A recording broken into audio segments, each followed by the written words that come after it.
Hello, my name is Min, and welcome to my presentation about predicting the pressure of a turbulent gas flow inside a pipeline.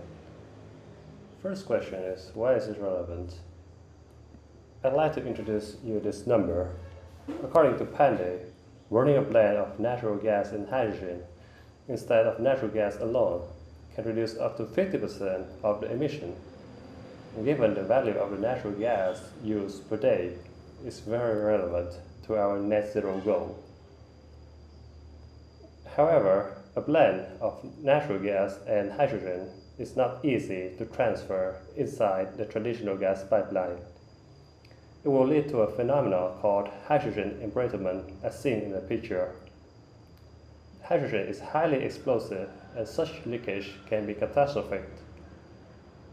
And therefore, to accelerate the use of the blend of hydrogen, I'd like to predict the leakage before it happens so that we can have more time to react.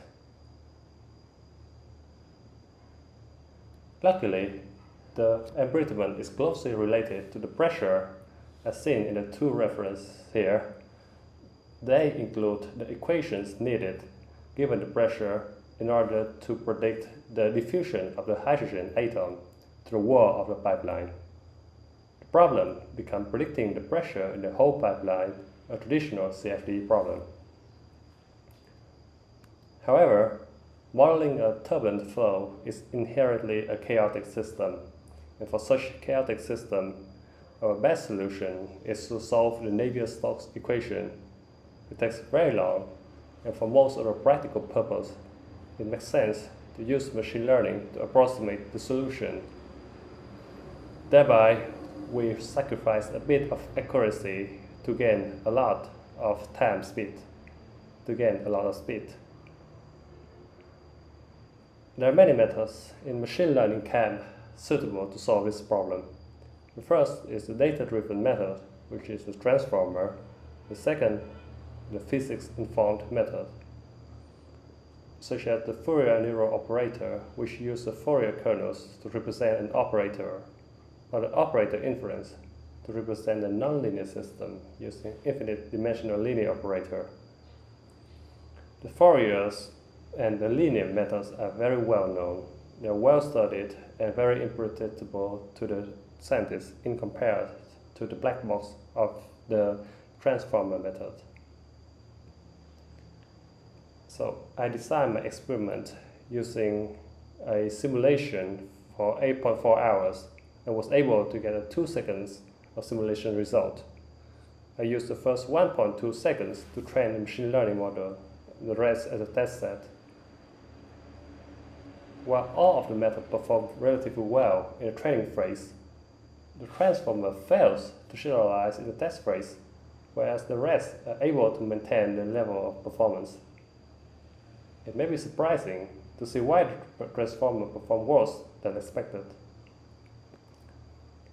It is because the need for the purely data-driven method is very large. In my experiment, the data can be procured with more computational power, and maybe the transformer with more power perform better or maybe outperform the physics-informed method. However, it may not be the case for other dynamic systems. In fact, for many systems, the simulation result can only get after months of hard work, either with machine or with manual labor. In this case, the physics-informed model shine due to the faster training time, the interpretable result, and the lower need of data due to the leverage of the underlying physics knowledge. In conclusion, instead of 8.4 hours of simulation, now the result can be delivered for less than a second, with a mean square error of around 34 Pascal. The future direction that I think is interesting is to increase the prediction window. Note that in the end, with a timeout of 1.9 seconds to 2 seconds, the performance starts to degrade.